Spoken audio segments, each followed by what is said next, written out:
आज रात्री जेव्हा तुम्ही आकाशाकडे बघता, तुम्हाला हजारो चमकणारे प्रकाशबिंदू दिसतात. ते सुंदर दिसतात. पण एक प्रश्न आहे, हे सगळे तारे आहेत का? की त्यात काही ग्रह देखील आहेत? खरं तर आपण ज्या आकाशाकडे बघतो ते फक्त रिकामे स्पेस नाही. आपण प्रत्यक्षात एका विशाल गॅलेक्सीमध्ये राहतो. त्या गॅलेक्सीचं नाव आहे मिल्की वे. मिल्की वेमध्ये अब्जावधी तारे आहेत. त्यापैकी एक तारा आहे आपला सूर्य. आणि त्या सूर्याभोवती फिरतात ग्रह. आता एक महत्त्वाचा प्रश्न.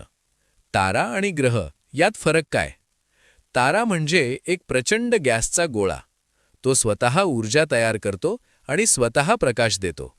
म्हणूनच तारे आकाशात चमकतात दिसतात. पण पृथ्वीचं वातावरण त्या प्रकाशाला थोडं हलवतं आणि म्हणूनच तारे टिमटिमतात. पण ग्रह वेगळे असतात. ग्रह स्वतः प्रकाश तयार करत नाहीत. ते फक्त सूर्याचा प्रकाश परावर्तित करतात. म्हणूनच ग्रह स्थिर प्रकाशासारखे दिसतात. ते टिमटिमत नाहीत.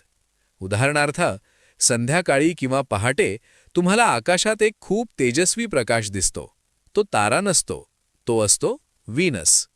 कधीकधी आकाशात तुम्हाला हलणारा प्रकाशही दिसेल. तो तारा नसतो. तो ग्रहही नसतो.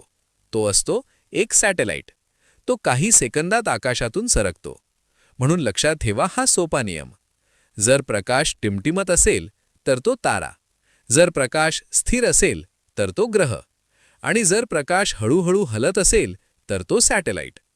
पुढच्या वेळी जेव्हा तुम्ही आकाशाकडे बघाल, तुम्हाला फक्त चांदण्या दिसणार नाहीत. तुम्हाला दिसेल एक संपूर्ण universe. Thank you. Please like, share and don't forget to subscribe.